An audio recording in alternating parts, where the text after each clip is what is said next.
Hello, Professor Bright here. Welcome back to the Sunless Skies Early Access. Now, last episode we explored Illustrum and discovered many interesting things. For one, that this is the Mother of Mountains, and for another, that I believe a Master of the Bazaar is trying to hide away from a certain problem of his. The reckoning that was due to come for a very long time. 3 games, in fact, if you want to be technical about it. And a lot of other interesting events there, too, including a piece of the red science, which I'm very intrigued by, but probably won't actually get the opportunity to learn more about because it requires bronze wood, stained glass, and munitions, all of which are very tough to get. Hello, food. Oh, that's a... You're a little bit tougher than I thought you were. Sorry, could you please get...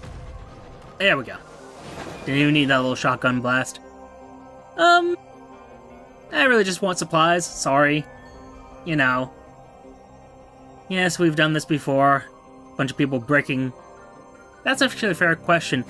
They're all breaking their drill bits. Okay, good that was in the background. But no, do we just have like an infinite number of drills? Does that not cost anything? Huh. Suppose it doesn't matter. Let's go into cruise mode. Well, I said cruise mode. Cruise control, I think is the proper term. Huh. A little bit odd. Also discovered something. If we go to the map, that little marker we had for what I thought was Madeline's, possibly, it's gone. Which is not ideal. Would have been nice to know exactly where it was, but I think it was in this direction. I just want to go there, pick up the job, and then go elsewhere. Hello, more supplies. Hi. What? No.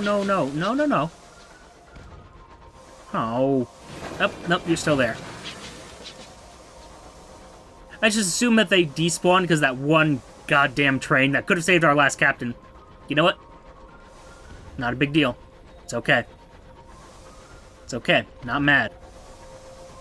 I'm actually furious. But I'm gonna say I'm not mad. Get back here already, you little pink bastard. You crustacean, I assume? I'm not sure exactly what you are. You look kind of lobstery. Must aim properly. There we go. I think those are hits. I'm just making assumptions here. There we go. Apparently those were hits. Hi. More food, please. Thank you. Although it would probably help if I remembered if supplies were more expensive or fuel was. I mean, fuel's the thing that can kill us. The supplies, I mean, they kill crew and we eat them, but, you know, it's not that big a deal, I suppose. Huh. Again, despawning those things. Need a better transition for that. But anyway, moving on to what this is. Hello. Let's go a little bit... Oh, train. Well, the problem is I can't tell what faction it belongs to. Otherwise, that'd be great, because if it's a London train, we want to kill it. Because we have... Well, I assume we get paid for doing that. They say you bring her mangled nameplates and she'll do something for you. I'm talking about Sweet Jane, mind you. But I don't know how to identify what a London train looks like. Up a little bit north of this. Okay, so you can't be anything too big, but you might be something interesting. Or you might just be a gas cloud. That's another possibility, I guess. Well, never mind. Let's send this guy out. I assume it's just the one... Come on, cruise control. There we go. Yeah, just the one little port. Which, I mean, I guess we'll check out. Why not? No particular reason not to, as far as I'm concerned. Didn't mean to do that. But again, no consequences. Infinite ammo. It's a lovely thing.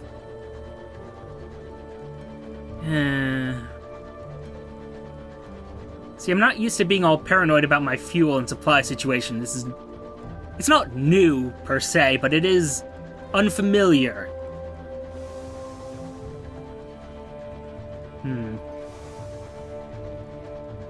Ah!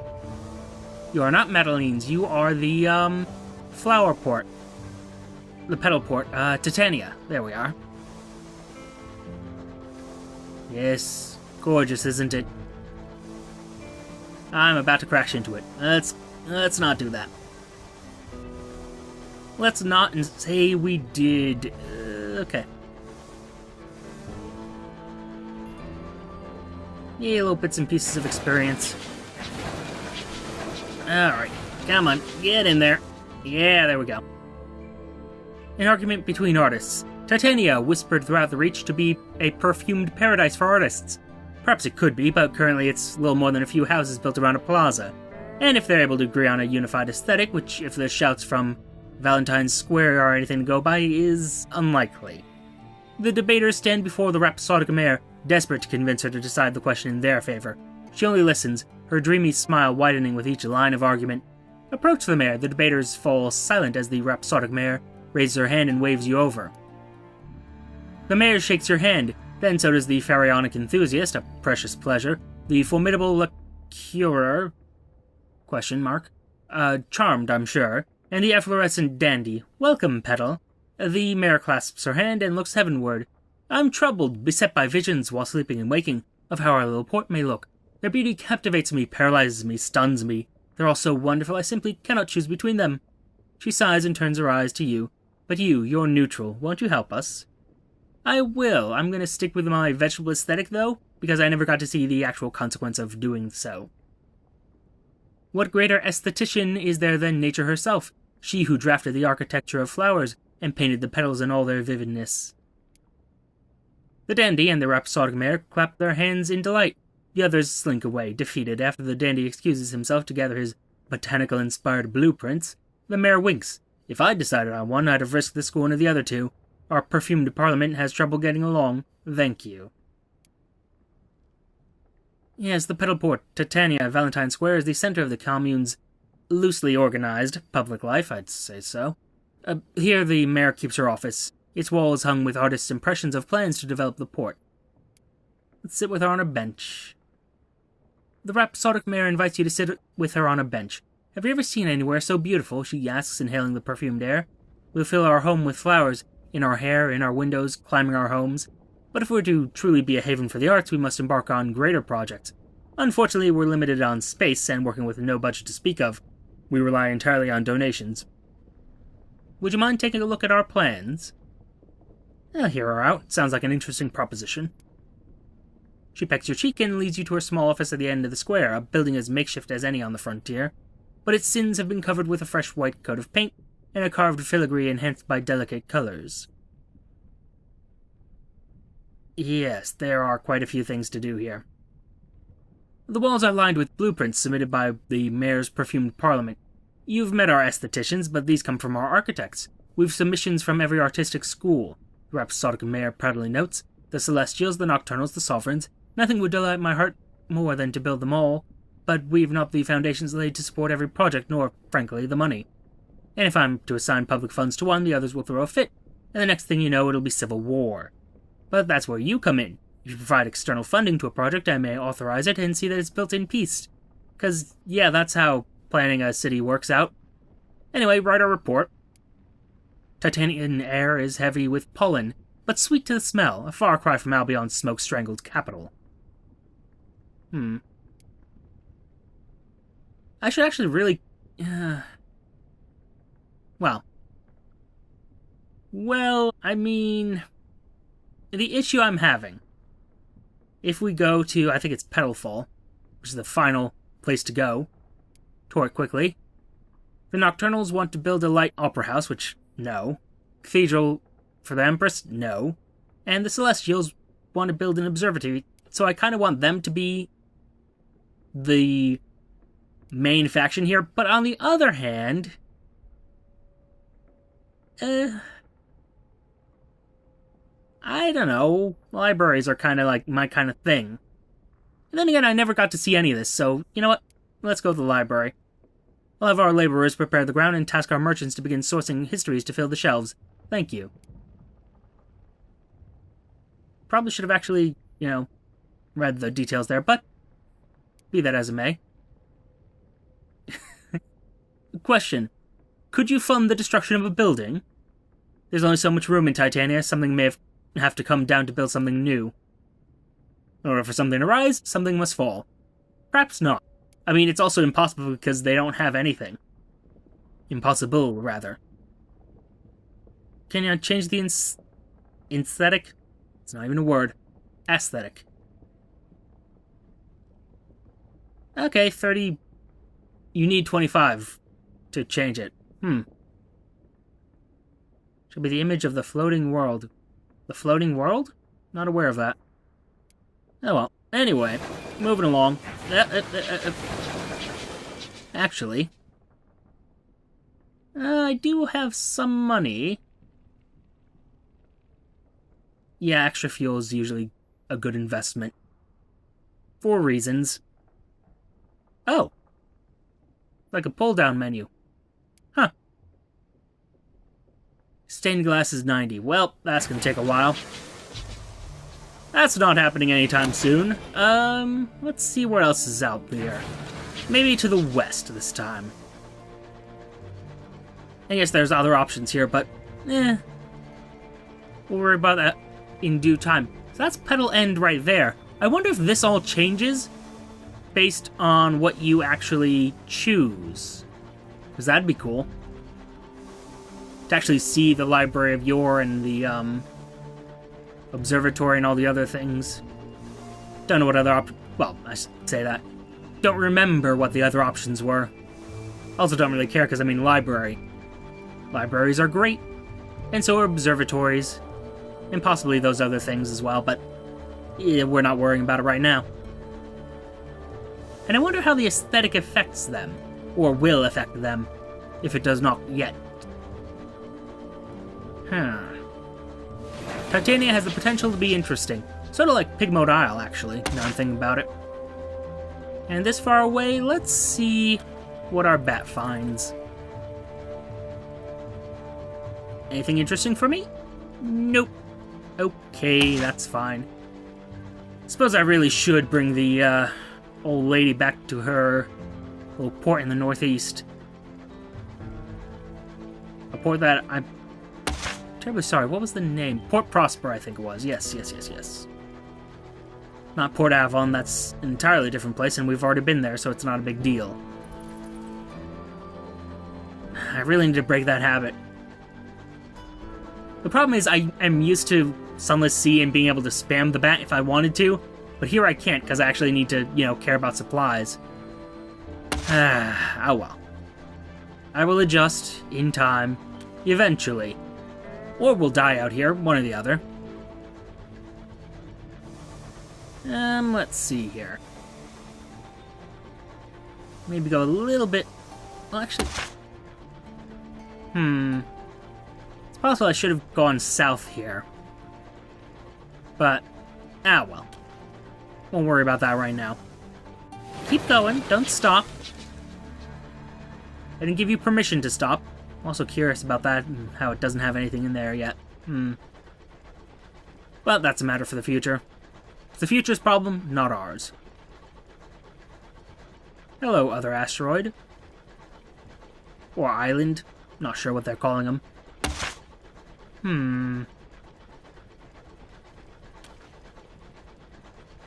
Send the bat out again.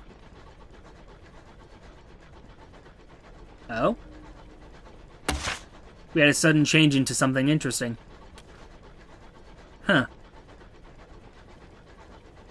It's a rather big cloud for us to have missed it. Oh, we got, like, cables or vines connecting these things to each other. That's a thing. Come on now. Get going. Get ye to your places. Oh, that's interesting. So we're at the edge of something big, it looks like. Because each port has its little borderline, right? And this is a rather big borderline. I keep forgetting that. Even though I'm hearing that sound, I just assume I'm continuing forward. I gotta remember that I'm not. And hello. Drifting spores clog your engine's chimney. It splutters, then it coughs, expunging them with a belch of searing steam. Ah, we found our way back to... Yes, to Hybris. Interesting little port you have here. God, those things are gross. Like, it's the droplets of blood and the... Oof. I'm also quite curious about this port. It's also a place we died, so... There's that. The Brendan. Caged catch. Huh. And the station masters, which we don't have the money to do anything here, so we don't care. A fledgling colony trying to dig its fingernails deep enough into the spongy fungal fabric of the Reach to cling on when hard times come. It's a sad truth that many more settlements are founded than flourish. Nestled amidst sprawling sporing gardens of fungus, Hybris is a colony of octogenarians. Rotting buildings slough gently into decay, maintenance is poor, the population aged, an insect infected by deep spines of fungus flies past drowsily. Growth asks no license. Reads a barely legible sign staked into a collapsed pile of fungal eggs. Just occurred to me, growth, I believe that's one of the hours in Alexis Kennedy's new game, the Cultist Simulator. Huh. Anyway, gather a port report. I guess I should go to the welcoming party, I guess. It's kinda... Yeah, gather a port report first. Life moves slowly here. There are arguments over the rule of bowls, which I found out is not bowling, it's an actual game, and the correct length of time in which to steep tea. The station master keeps his distance and seems to avoid the villagers. Standing under the mushrooms, one perceives a unique quality of light as starlight filters through the underside of the caps. Question. Are the funguses... A thought's occurring. Are the funguses actually filtering light in such a way that these people are getting exposed to, one of the Neathly colors, perhaps? I wonder. Regardless, though, our venerable welcoming party has gathered. The wizened mayor approaches, his back is bent, but his pace is steady. The mayor has a firm handshake. Welcome, welcome to our little hideaway in the skies. Watch your step. That one's about to fruit. True enough, the little white sack at your feet suddenly breaks apart as snaking thick, red tendrils of fungus explode outwards. I have never known fungus to have red tendrils, but sure. The mayoral assistant, a severe woman of slightly less advanced years, guides the mayor to a nearby bench. You're welcome here as long as you like, as long as you need. From whatever you left behind, here you are safe. What's this business about?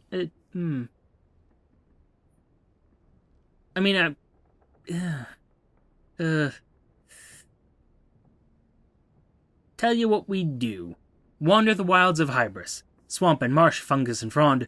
Knowing the Reach has been so thoroughly colonized, it'd be a shame not to see the sights. You enter the fungal forests of Hybris. Clouds of spore drift through the ropey tendrils of freestanding fungus. Giant ants pierced with spines of mushroom crawl to the tops of trees to better spread their spores. You wander amidst the webs and arches of mushrooms for some hours, until you stumble across a shallow graveyard. Each headstone bears a number of 7 digits or more. Barely covered in the shallow earth are a set of manacles.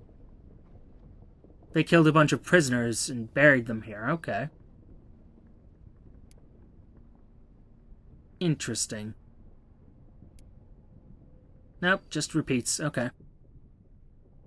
Or I just got the same event twice. Unlocked when you have Insula de Brazil. What? Insula de Brazil. I don't know what that means, but okay. Make a delicate inquiry to the wizened mayor. Everyone here is old indeed. Why is that?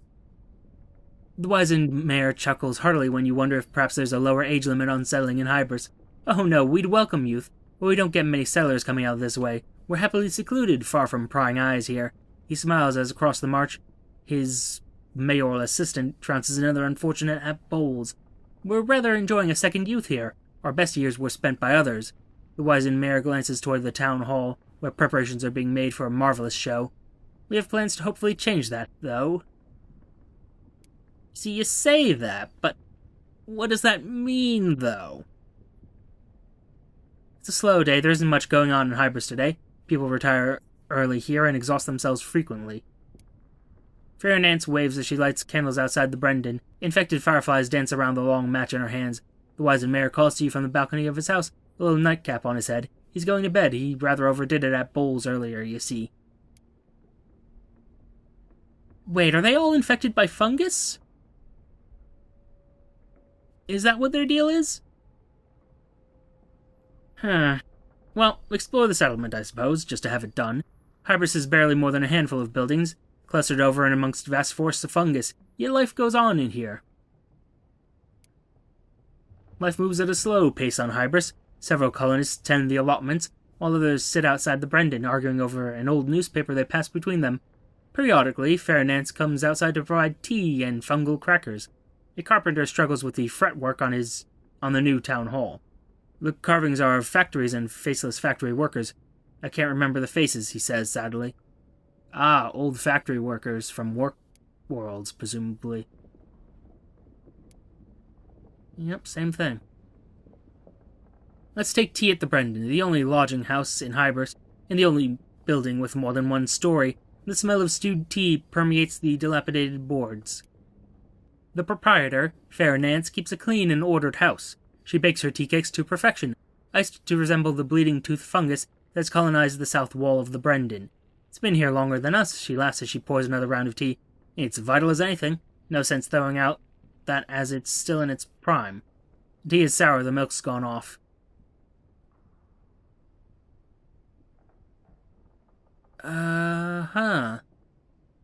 So this fungus, this is somehow rejuvenating you.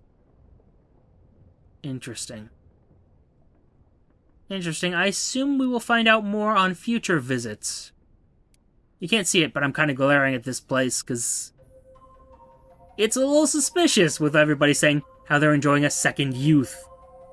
But it's something we will have to explore in the future. For now, thank you for your time. Note the like, comment, and subscribe buttons below. Use them responsibly. And I shall see you all soon. Bye-bye.